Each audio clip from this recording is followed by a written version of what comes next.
This is an island surrounded by water, big water, ocean water. Trust me, I'm like a smart person. I'm very consistent. I'm a very stable genius. I had the best words. Tolerated. I know words. Mike Pounds. I hope they now go and take a look at the oranges of the investigation. But there's no better word than stupid. Anonymous, really anonymous. I'm very highly educated. one of the wettest we've ever seen from the standpoint of water. Had the best words. God bless the United States.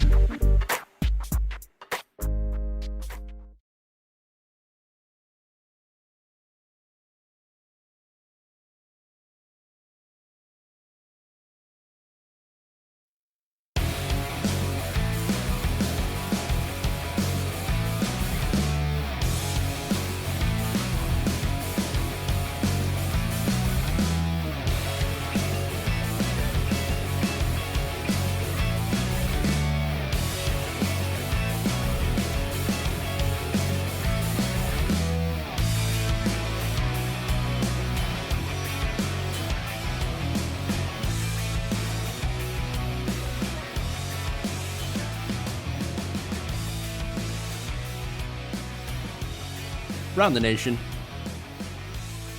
TYT Nation, Jeff Waldorf here with you. Welcome to the show. We got a great show for you guys today. It's Monday, May the 4th. Be with you. The 4th to be pretty strong with this show. We've got some great stories here. A lot of it, of course, we got your coronavirus updates as normal. But I want to start off with something a little bit different. Noticed something happening this weekend that pissed me off. And that is, of course, the rehabilitation of George W. Bush. So I want to talk about that. I'm a little unhappy with this, but look, if I were to use the language that I want to use, the video, this would be demonetized. So I might save some of my more colorful commentary for the podcast. But hey, speaking of the podcast, we had Benjamin Dixon on. We only got through about half of our conversation.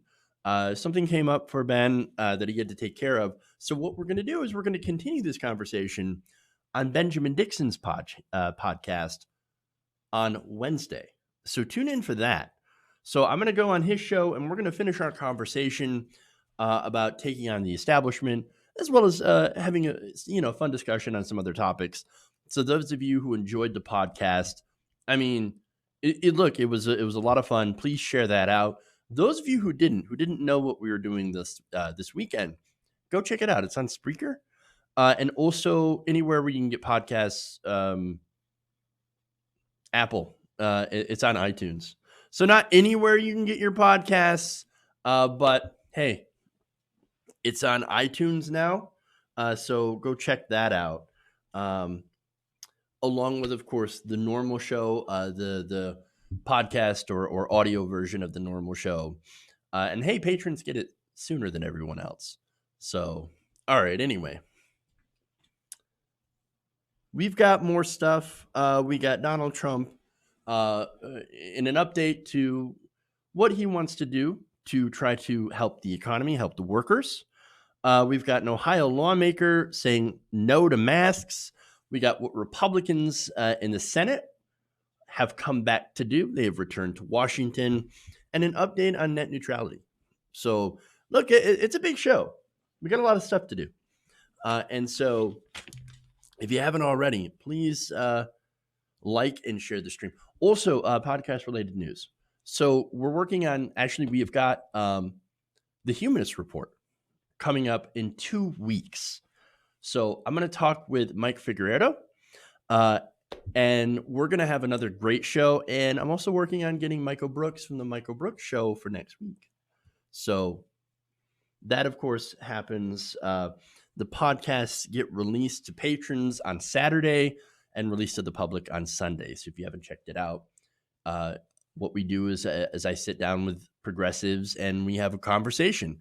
We have an open conversation about whatever's going on in the news, and it's less of an interview, more of a conversation. It's a lot of fun. So if you haven't tuned into that, listen to that. You probably should. All right. That said, let's go into the show.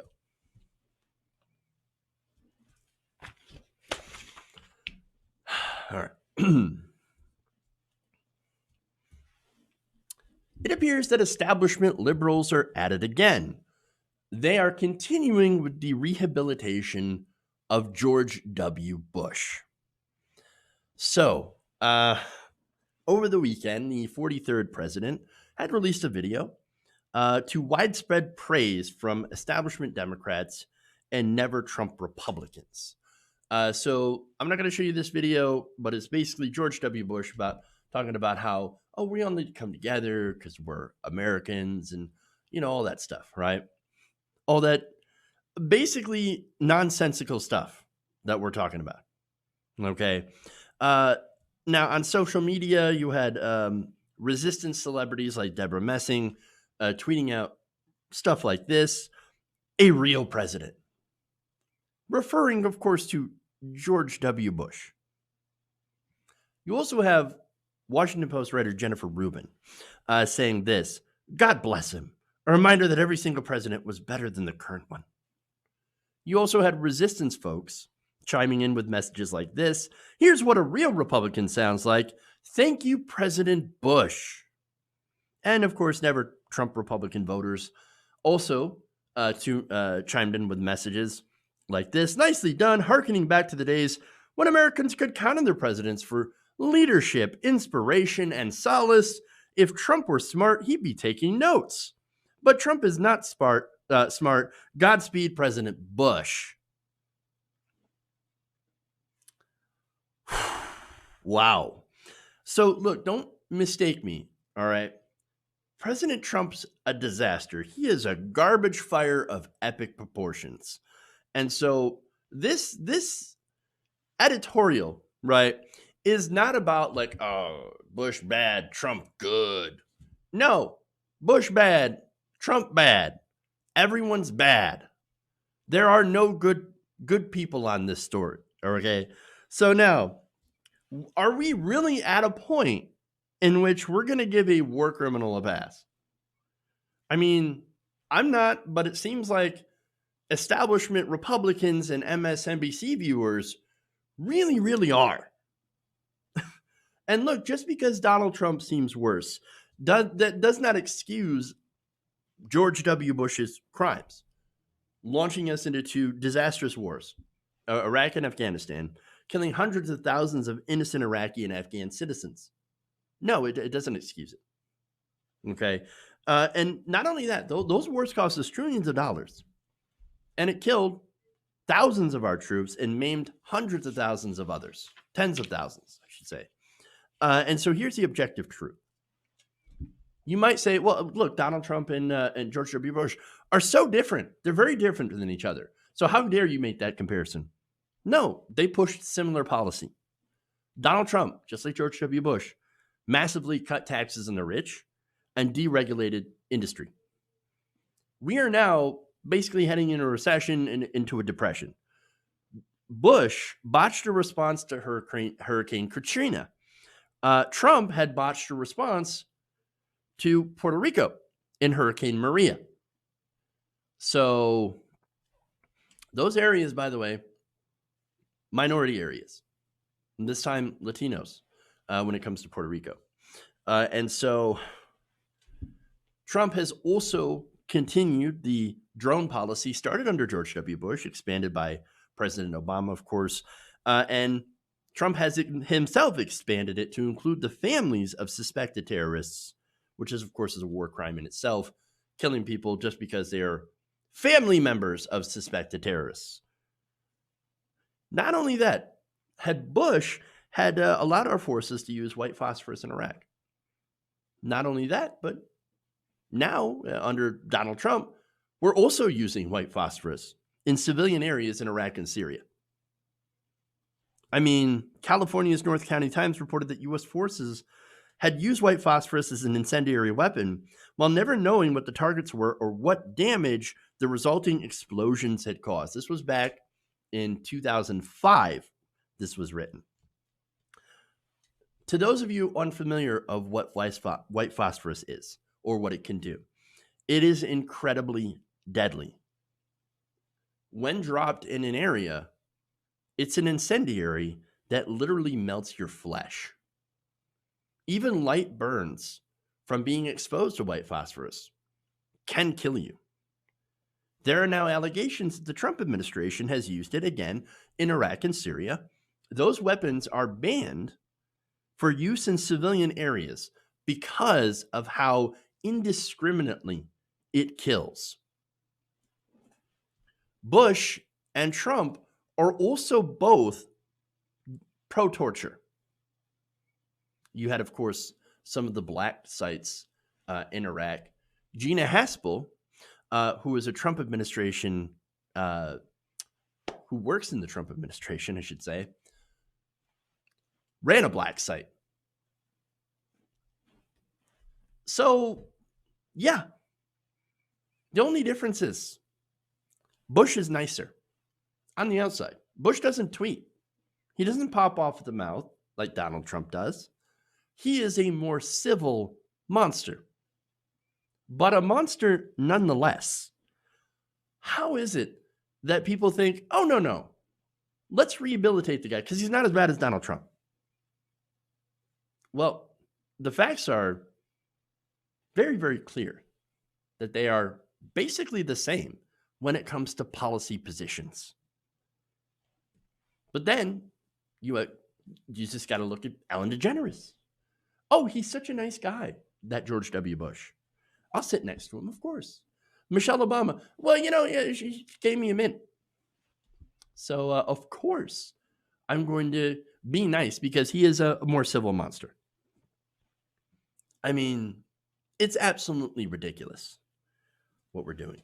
And so, look, you had a rare moment on Twitter where you had progressives that are calling out liberals for embracing George W. Bush and right-wing conservatives, Trump supporters, that were also doing the same thing.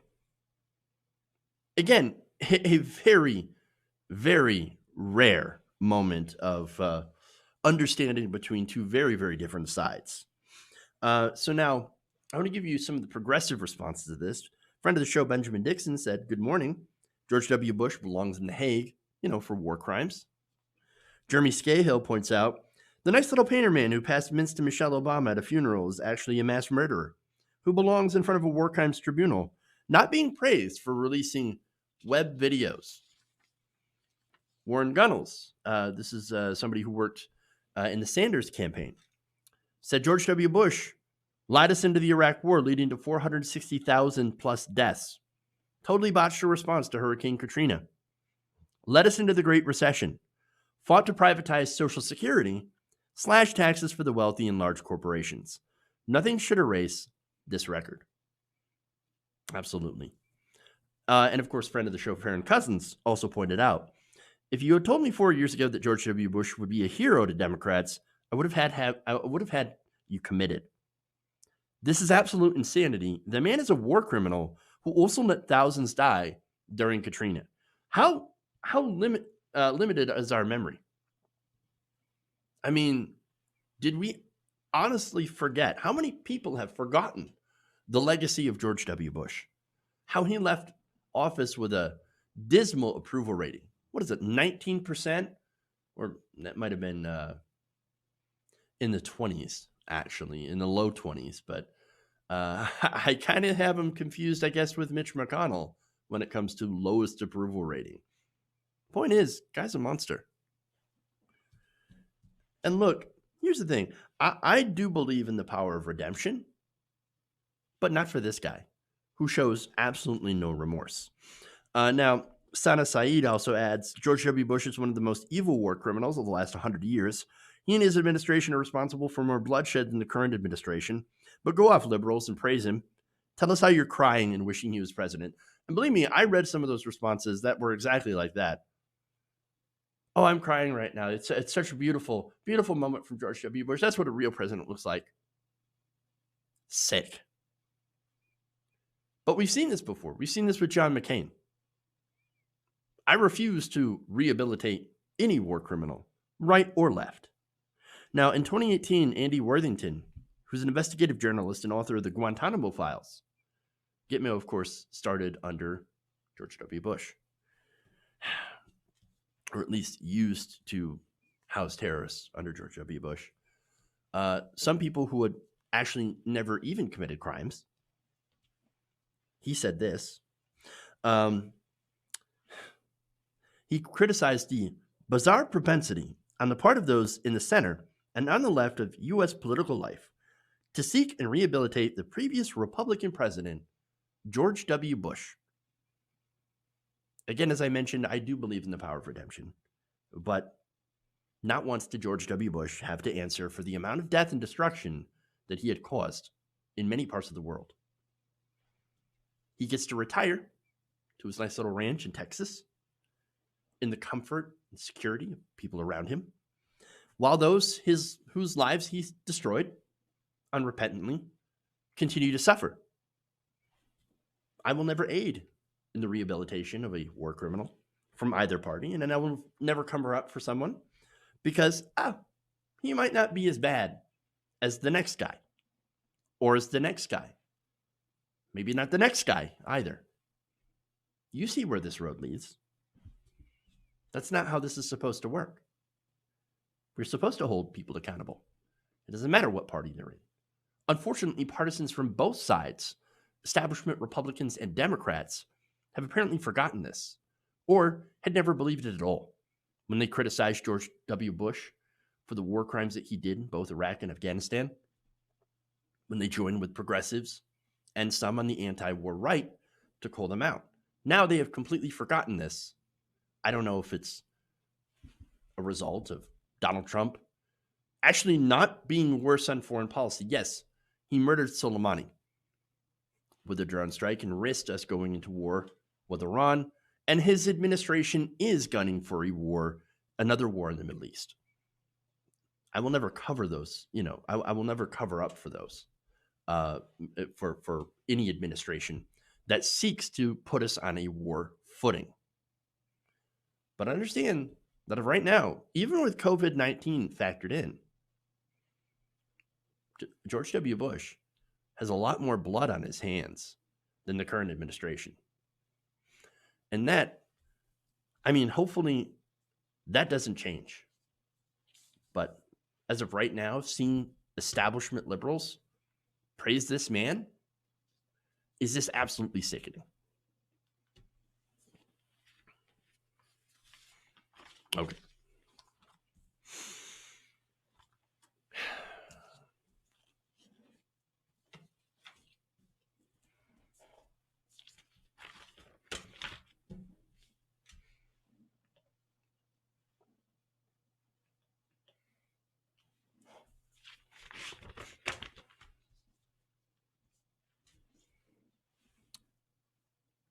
But we will be doing infrastructure. And I told Steve just today, we're not doing anything unless we get a payroll tax cut. That is so important to the success of our country and to the following year, because I think that the following year has a chance to be one of our best years. Do you all believe that that is how you stimulate demand, is that payroll tax cut? Where do you look at that in the big picture? Well, the president's been very clear on that, and he's spoken about a payroll tax cut over the years. But I would also say to that viewer that the immediate way we deal with joblessness is by opening up America again. That was President Donald Trump, as well as Vice President Mike Pence, promising to not pass a desperately needed Phase 4 stimulus package in the wake of the economic downturn caused by the coronavirus pandemic, unless they're given a payroll tax cut. So right now, congressional leaders in the White House are negotiating a deal to help fund state governments. And look, the situation with the states is pretty dire. And he addresses this earlier as, it's just a bunch of states with poor management, Democrat states. It's not just Democratic-led states that are asking for this aid. There are Republican states who are also incredibly poorly mismanaged that are also asking for this, but they don't get called out by the president. So it's, of course, pure partisanship on display. But the situation, like I said, is pretty terrible in a lot of states because you have these stay-at-home orders that have ground their revenues to a halt, and you have unemployment benefits, many millions of people that are now unemployed, navigating through systems that were never meant to take this kind of strain, and that, of course, is draining whatever little money these states have left. The federal government's job is actually to help these states as we are in a national crisis, But the Trump administration is basically leaving these states twisting in the wind. As a result, you have a fair number of states, a lot actually, that are starting to open themselves back up, despite the fact that experts have repeatedly warned that doing this would be absolutely disastrous. You have experts like Dr. Fauci and Dr. Birx that are warning that the death toll will be significantly higher if the states open up too early, as many already have. You have Georgia that's seeing a spike in cases. You have Florida, South Carolina. You have a spike that is coming in Michigan following, of course, the massive protests that have happened in the state house. The Associated Press did an analysis of how many states are failing to do their coronavirus testing. These standards, put out, of course, based on a federal government figure and on a Harvard recommendation, say that you should, as a state, be testing 2% of your population per month. Harvard says that you should get at least 500,000 people tested for coronavirus per day before easing coronavirus lockdowns. Only 10 states have hit both of those marks, while 19 of those have failed both of those marks. All 19 states that have failed both of their testing metrics have already begun to reopen or ease lockdown measures. They include states like Georgia, Florida, California, which is quite surprising, Nevada, Colorado, Washington, Louisiana, and many others.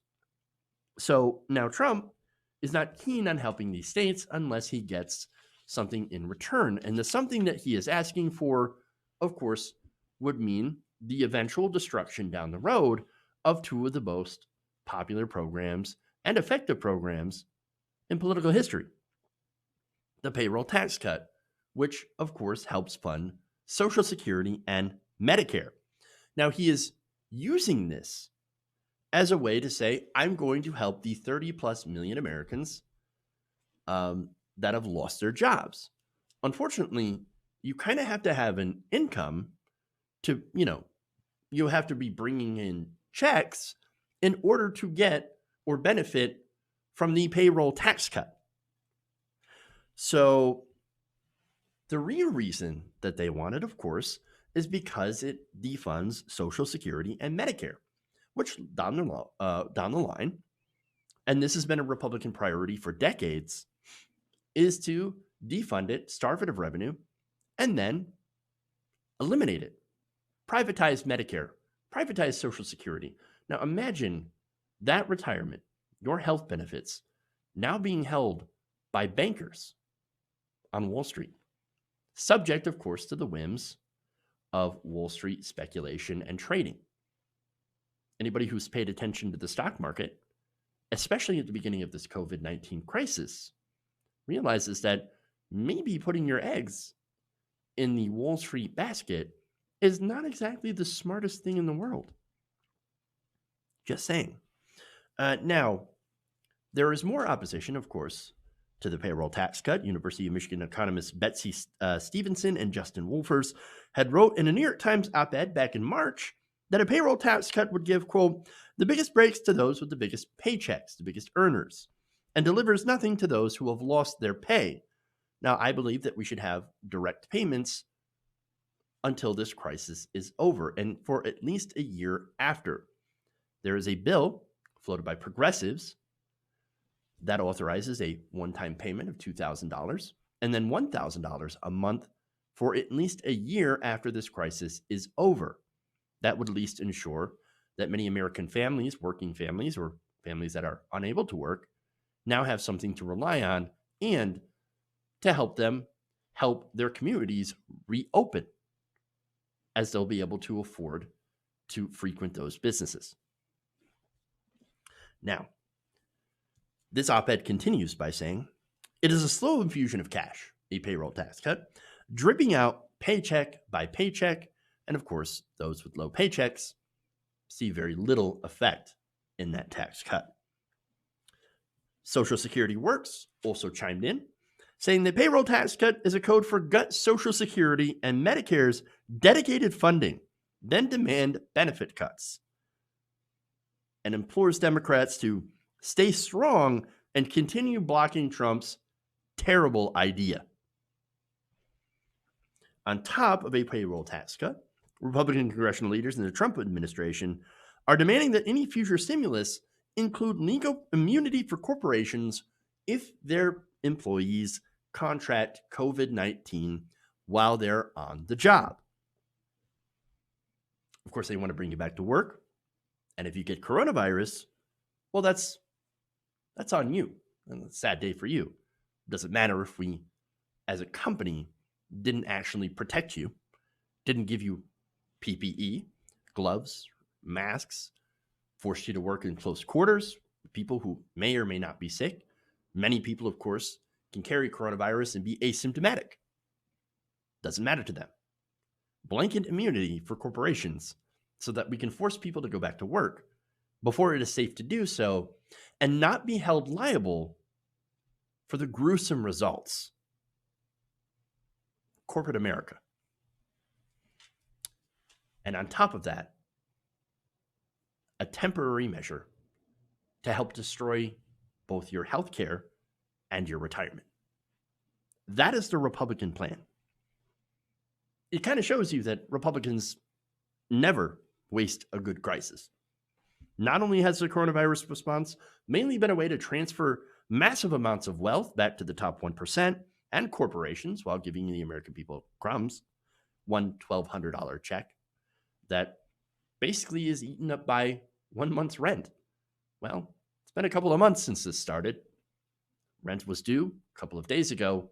I wonder how many people were unable to make that $1,200 stretch when your rent is somewhere around $1,000 to begin with. Not only that, but they try to wreck the two most popular programs, most effective programs in American history, and also let the post office go bankrupt.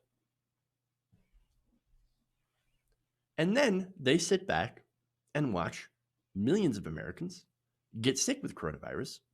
Now we have over 1.1 million cases and rising, and over 67,000 deaths. All showing that America right now is a deeply flawed and corrupt country with a corrupt government. If any other country had run like this, we would call it a banana republic. We would be calling in inspectors. We would be targeting leftist leaders. Note how I say leftist leaders, because when right-wing governments, especially in South America, run full of corruption, we turn a blind eye. So that's probably why we turn a blind eye now, because we have a Republican administration, a Republican Senate, and a Democratic-controlled, but overall still conservative House majority.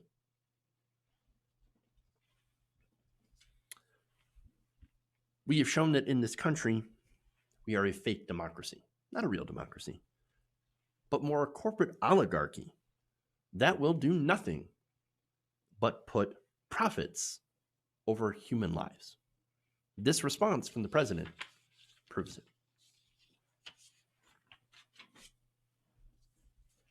All right. On that, let's move forward to how we are failing coronavirus.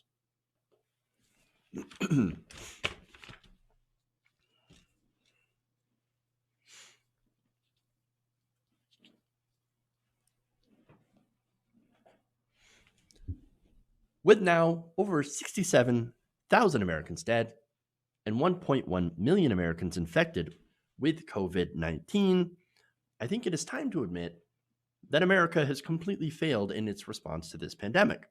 Right now, you have a lot of states that are looking to open up, as over 30 million people have become unemployed.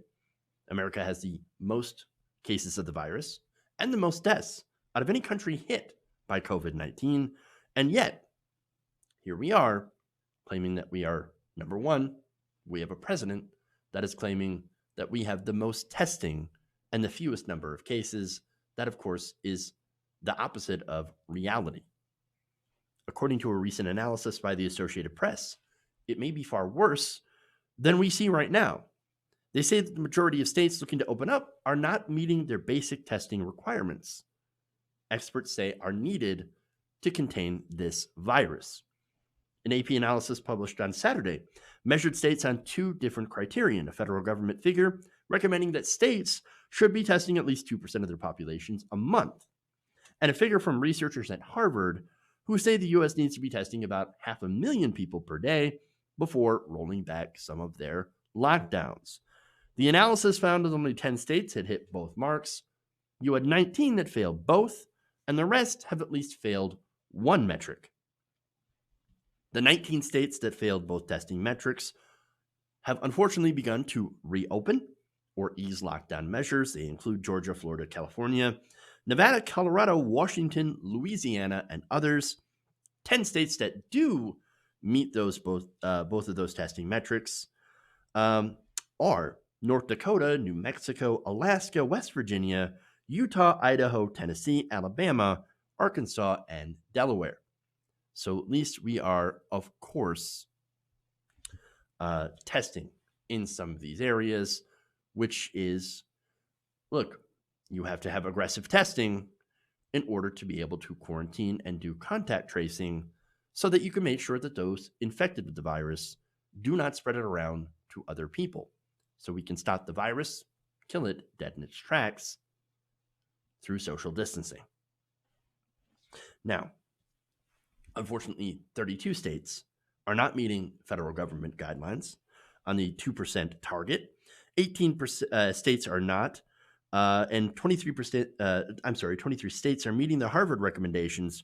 27 are not. So you do not have enough testing. We need aggressive testing. And the reason we are not doing enough testing is because we still do not have enough tests. There's not enough protective equipment in hospitals. States are running out of money. Millions of Americans only received a one-time $1,200 check.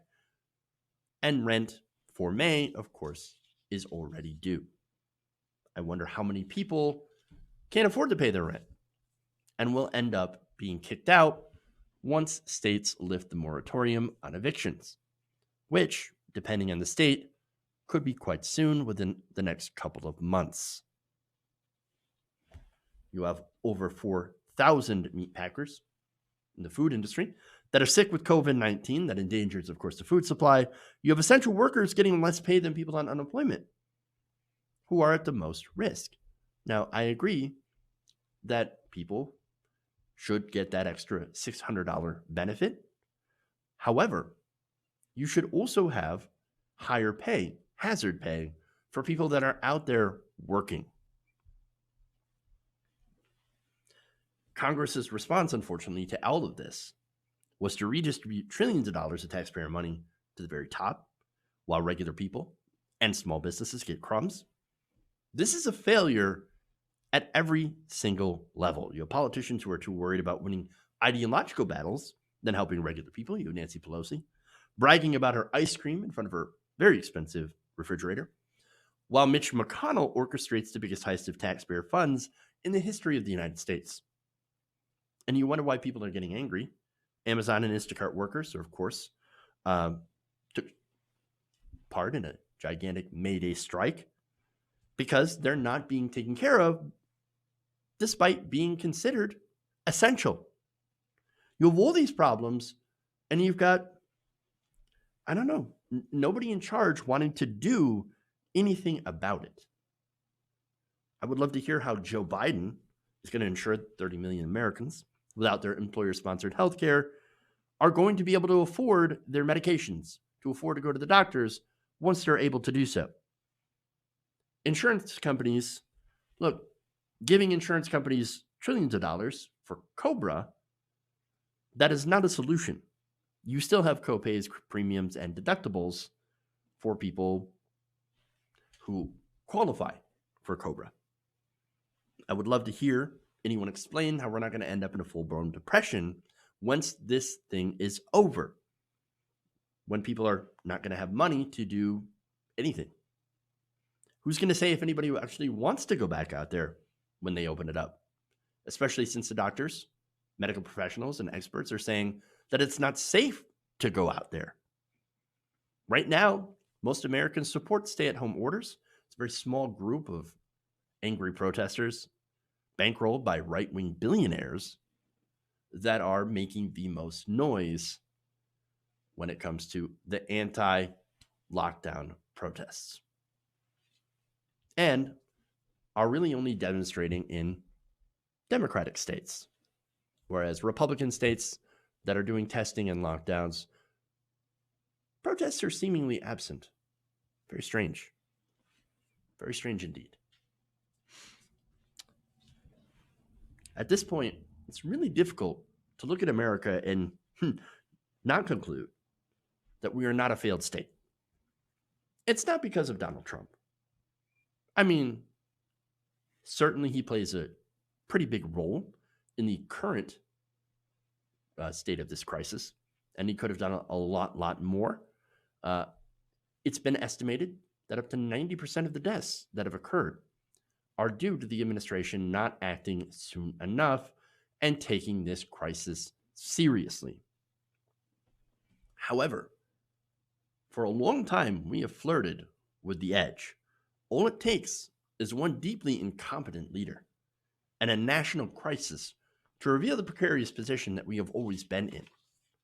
Now the truth is here, the masks have fallen, and everybody can see that the old ways are not working and haven't been working for some time. The question is now, what are we as Americans going to do about it? We'll have to discover that answer together. All right. So we're going to take a break. We're going to come back in a minute. We've got Republican refusing to wear face masks. We've got the return to Congress and good news on net neutrality. So stay right here. Please like and share the stream. We'll be right back. Around the Nation.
Mike Pounds.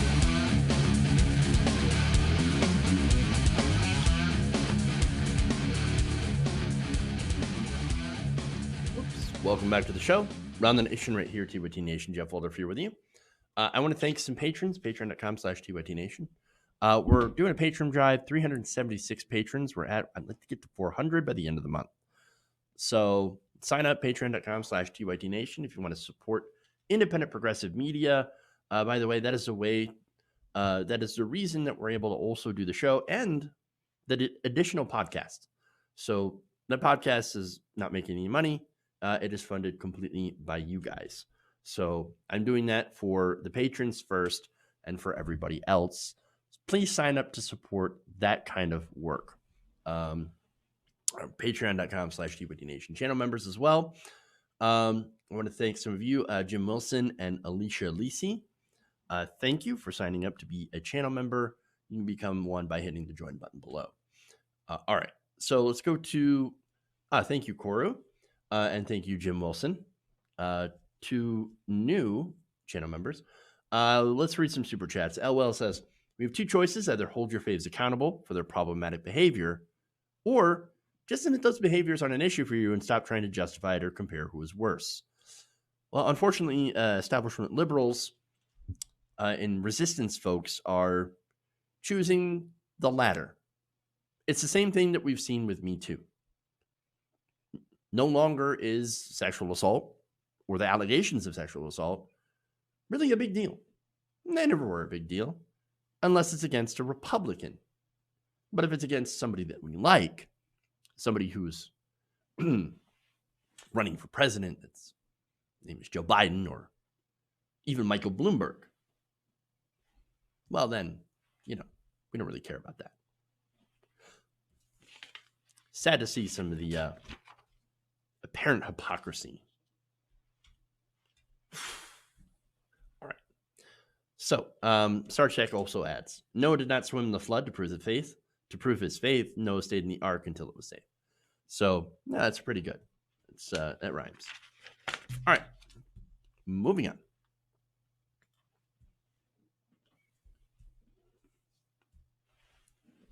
Despite the danger that COVID-19 presents to lawmakers, the Republican-led Congress has returned. Now, of course, they're taking common sense measures, social distancing, wearing masks, and all that. But nonetheless, they are back in session in person. So you might ask, are they working on what are they working on? Are they working on a coronavirus aid package to help the 30 million people who are unemployed? How about helping the millions of people who can't pay their rent by maybe working on some sort of package that would cancel rents or mortgages, perhaps? What about aid to help the many bankrupt states or states that are losing lots of money as a result of these stay-at-home orders? Are they doing anything like that? No, of course they're not. No, they're here to chew bubblegum and confirm hardcore right-wing Trump judges. And guess what? They have all run all out of bubblegum.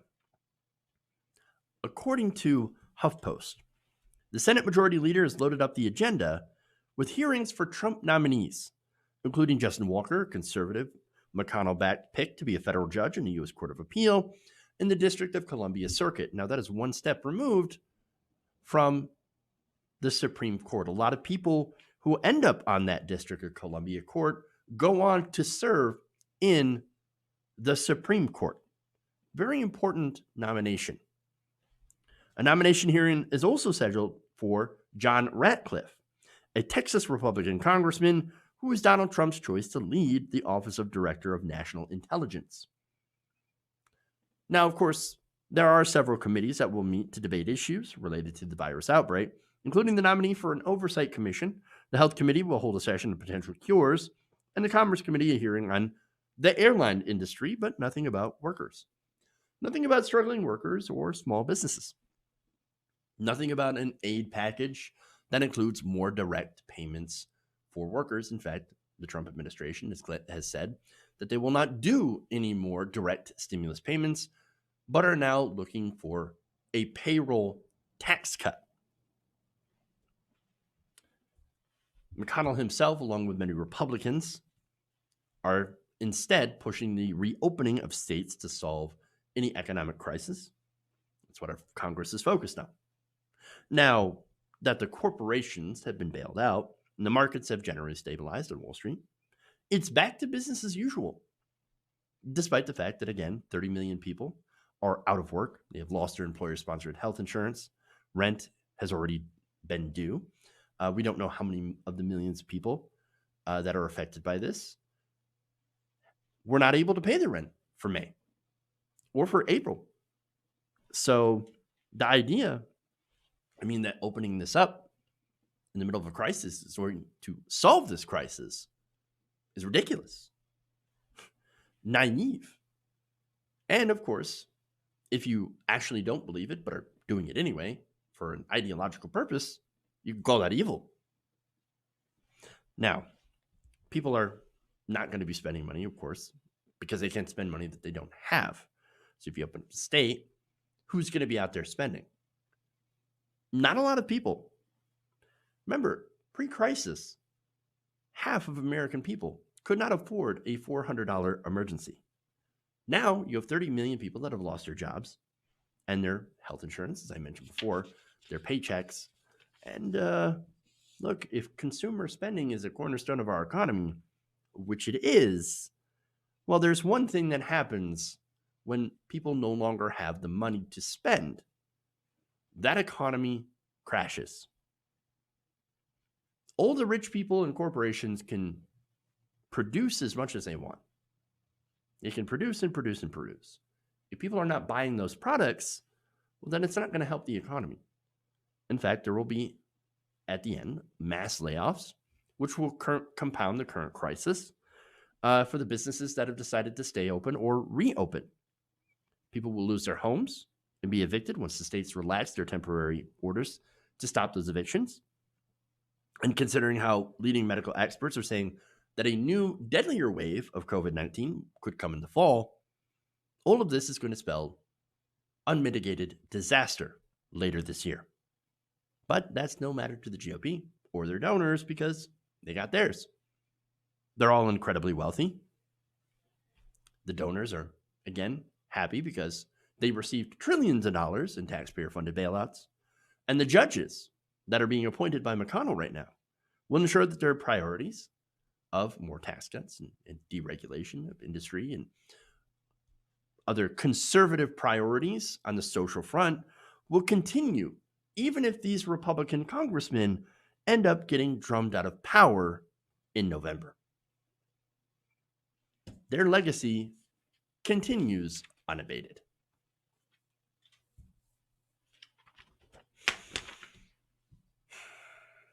Okay.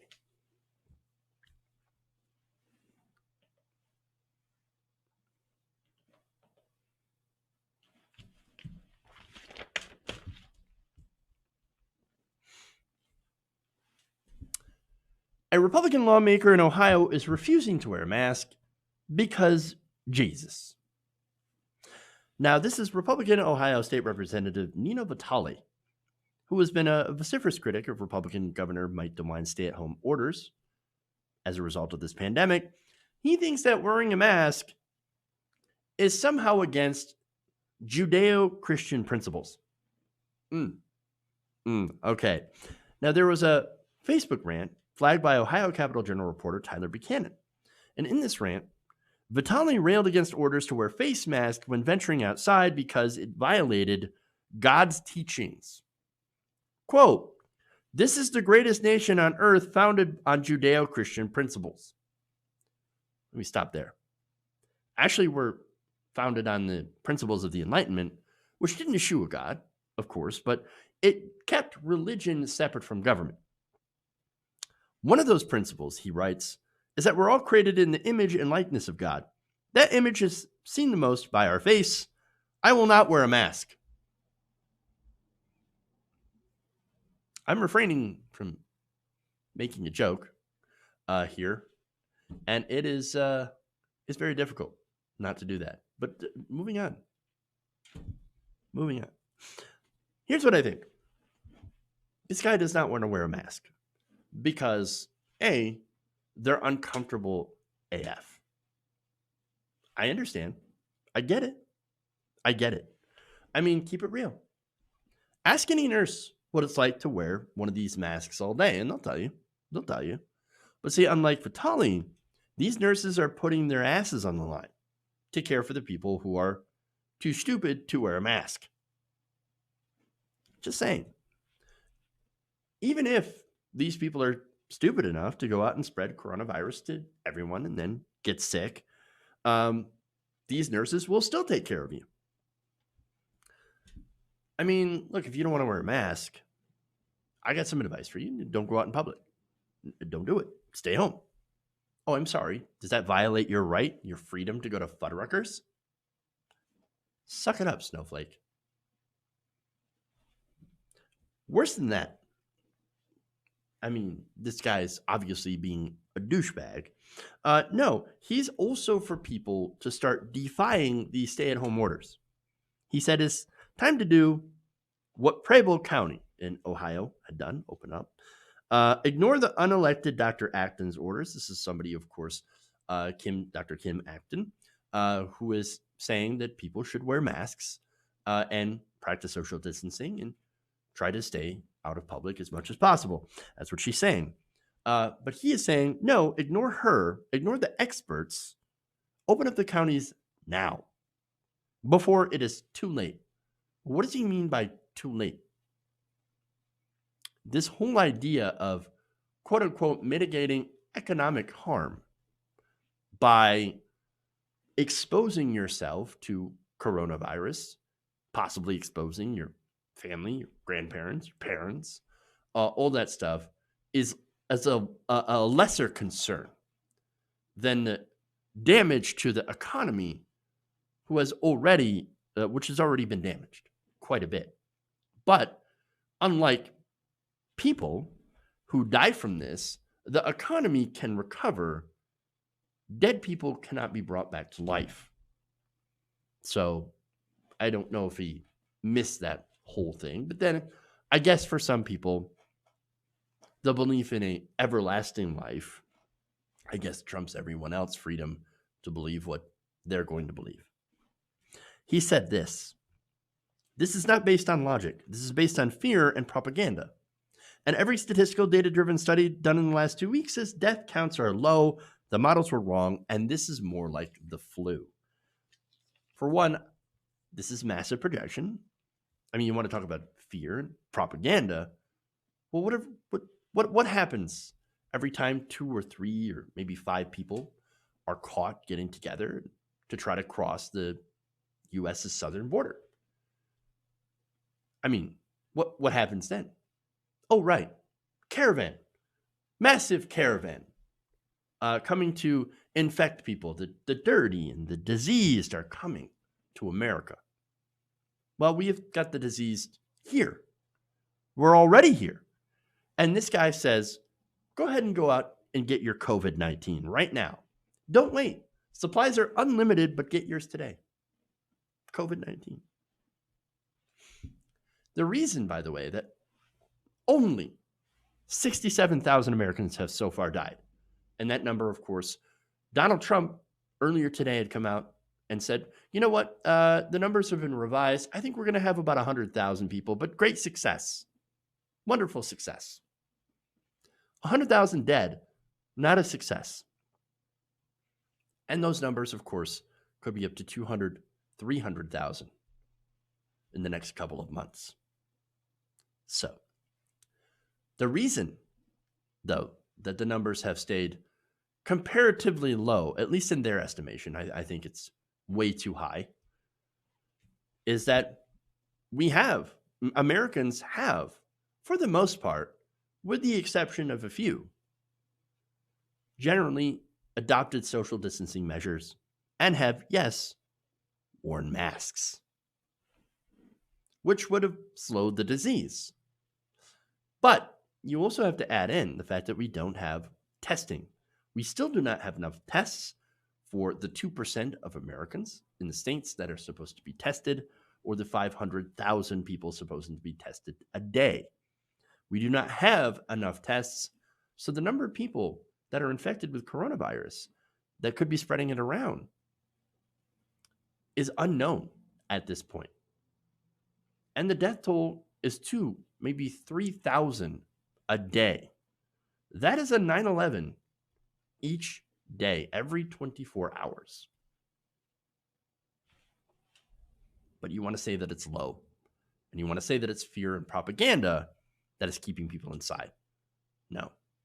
It's the stark reality that we must do what we have to do in order to keep not only ourselves safe, but our families safe, so that at the end of this, we can all come back out and not have to worry about a resurgence, a second, or even third wave. Unfortunately, people like this guy, Vitali, are ensuring that we not only have a second wave, but indeed a third and possibly even a fourth. This is not the flu. It is very deadly to people with compromised immune systems, and even those who are healthy and get sick with it. A certain percentage of them still end up on ventilators and have lasting damage. This is not a joke. It's not propaganda. It's real. And idiots like Vitali and their cavalier attitude are going to get many more people killed.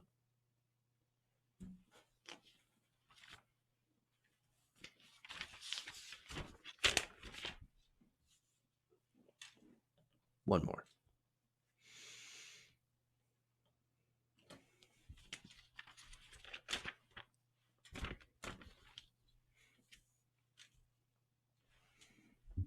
A federal judge has just ordered the FCC to come clean about alleged fake comments relating to the FCC's net neutrality debate.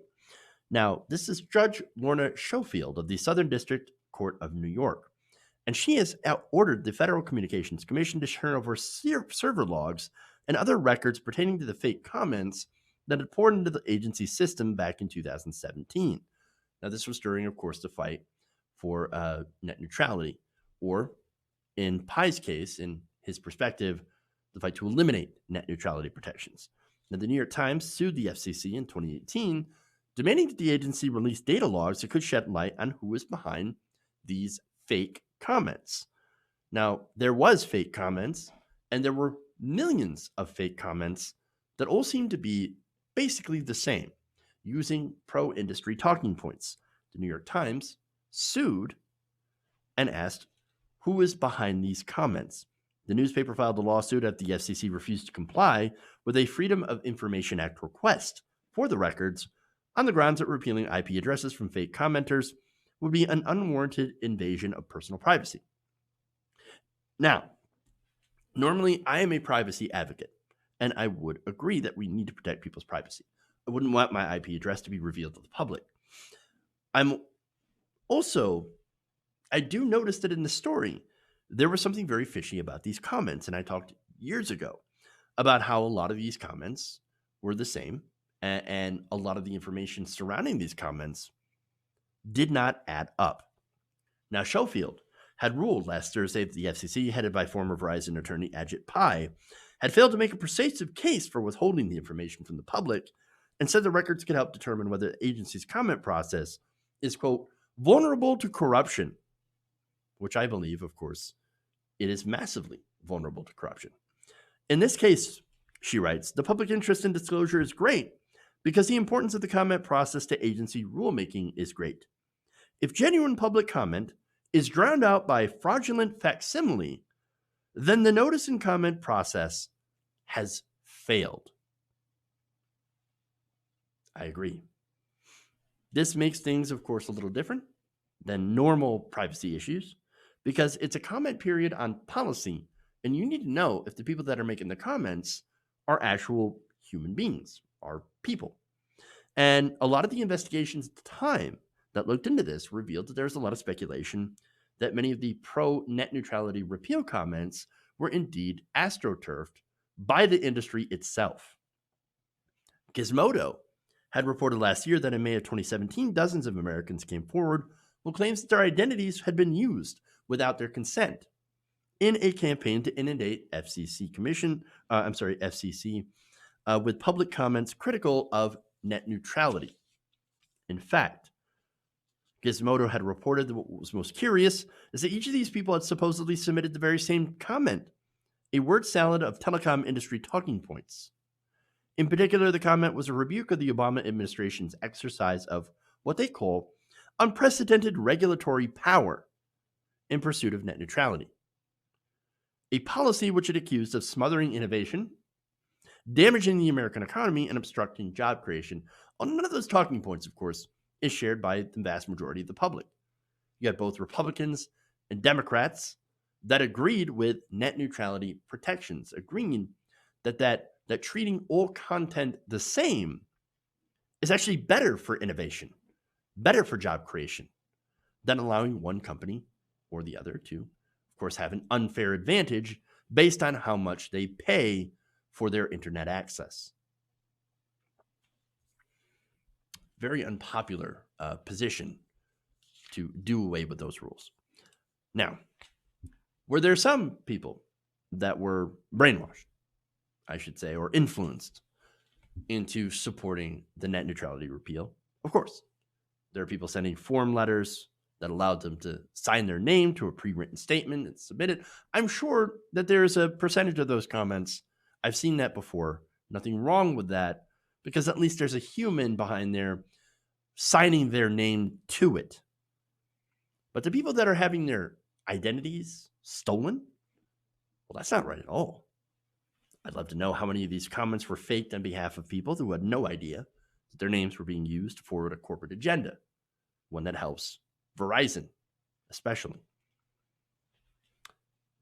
Now, perhaps if they go forward with the case, it might go at least towards invalidating the ruling, just, and restoring net neutrality protections. That would be the great end to this. But we don't know. All we have to see is how this kind of plays out. But for people who care about the internet, being able to see whether or not the comment period was indeed tainted, as we have long speculated, is great news for actual transparency. Okay. All right. That's it. That's all I got for you guys today. Thank you for going around the nation with me. Please like and share the stream if you haven't already. May the 4th be with you. Hopefully you have a good Star Wars day. I plan on doing so. I will get nerdy later. But everyone stay safe. If you're going to go out, please wear a mask, wash your hands, all that stuff. And we'll see you on the show tomorrow. Tune in right here, 3 p.m. Eastern. And see you then. Love you guys. Remember, change begins with you. Good night. We'll see you guys later.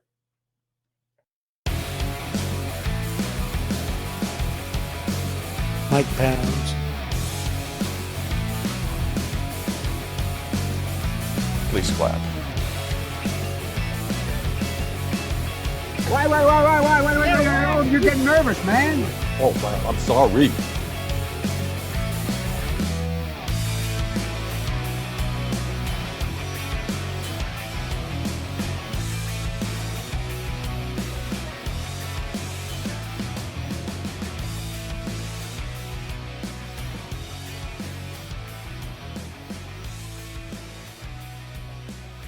You're kicking me out the door. You're kicking me out the door.